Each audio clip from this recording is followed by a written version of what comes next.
Update India TV, हर खबर सच्चाई की ओर। भव्य शेषनाग 350 वर्षांचा दगडात कोरलेला इतिहास।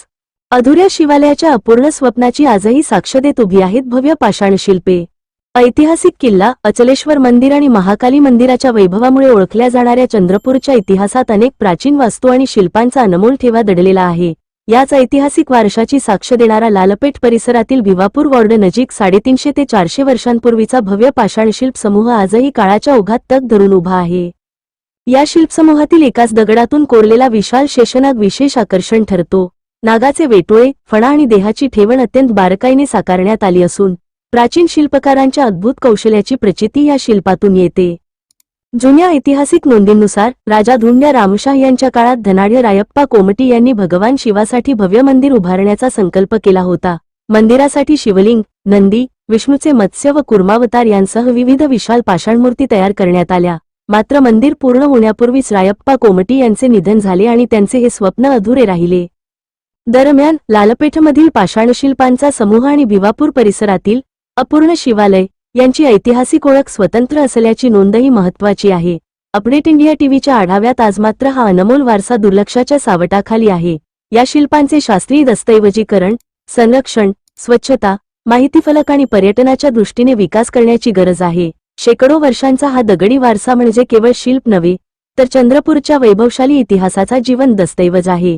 जिल्हा प्रतिनिधी लिमेश माणूसमारे। गोंड राजा के ज़माने की ये मूर्तियाँ हैं। शिवलिंग जब से निकली हम निकाले, तब से बाद में 3 साल तक पूजा किए।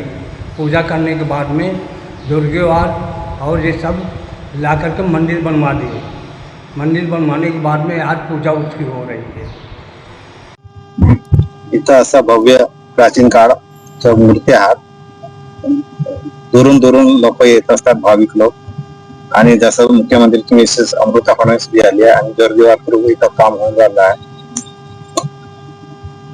आणि या ठिकाणी असा काही उत्सव होतो का? हो, या ठिकाणी दर शिवरात्रीला आणि श्रावण महिन्यात असा उत्सव होत राहतो। याच्यापूर्वी हे पूर्णपणे लोकांना माहिती नव्हतं का? बरेच लोकांनी माहित नव्हतं, चंद्रपूरच्याच लोकांनी माहित नव्हतं। चंद्रपूरच्याच लोकांना माहिती नव्हतं। एवढा मोठा अमूल्य तो ठेवा होता लोकांच्या कानोकानी, पण येण्याचा रस्ता या ठिकाणी मार्ग नसल्यामुळे अलीकडच्या काळामध्ये आता उत्खनन झालेलं आहे। अशा शोभिवंत आणि उत्तम शिल्पकलेच्या नमुने असलेल्या हे शिल्प आहे। या शिल्पाला शिवभक्तांनी किंवा अन्य पर्यटकांनी किंवा नक्षीकाम ज्यांना प्राचीन कलेची आवड आहे अशा लोकांनी एकदा आवर्जून भेट द्यावी। आणि याचं रक्षण वगैरे कसं करता आपण? पुरातन विभाग याच्या रक्षण आणि साफसफाई होत असते। पुरातत्व विभागाने विशेष काळजी घेऊन या अमूल्य ठेव्याचं रक्षण करण्याची जबाबदारी स्वीकारली आहे। चंद्रपूरच्या प्राचीन इतिहासाचा एक सुंदर शिल्पकलेचा नमुना लालपेठ या एरियामध्ये आहे। याला असं म्हटलं जाते अधुऱ्या शिवालयाची अपूर्ण कहाणी, अपूर्ण शिवालयाची अधुरी कहाणी। रायप्पा कोमटी नावाचे जे गृहस्थ होते अतिश्रीमंत, त्यांचं एक स्वप्न होतं की या ठिकाणी भव्य दिव्य असं मंदिर व्हावं।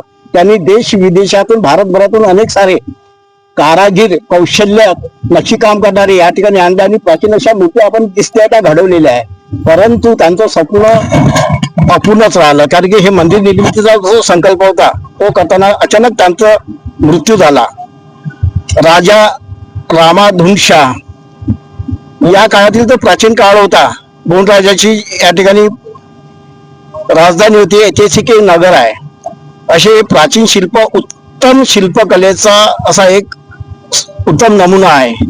ऊन, वारा, वादळ, पाऊस हे झेलत वर्षानुवर्ष हे शिल्प आपल्याला अवतीभोवती दिसत आहे, ते अजूनही टिकलेले आहे। आणि जर हे पाहिल्यानंतर आपल्या डोळ्याचं पारणं फिटावं अशी अतिशय सुंदर आहे। मत्स्य अवतार असो, कुर्मा अवतार असो, शिवालयाची मूर्ती असो, नंदी दीप असो, या ठिकाणी देवीची मूर्ती असो अथवा शिवालय असो, या सर्व ज्या नमुने आहे हे प्राचीन इतिहासाची शिल्पकलेची साक्ष देणारे जिवंत असे नमुने आहे। म्हणजे जिवंत दगडाला सजीव बनवण्याची जी काही कुशलता होती ती कुशलता कारागिरांनी किंवा नक्षीकाम करण्याने या ठिकाणी प्रदर्शित केली आणि तो ठेवा वर्षानुवर्ष या ठिकाणी टिकतो आहे। अपडेट इंडिया जिल्हा प्रतिनिधी लिमेश माणूसमारे।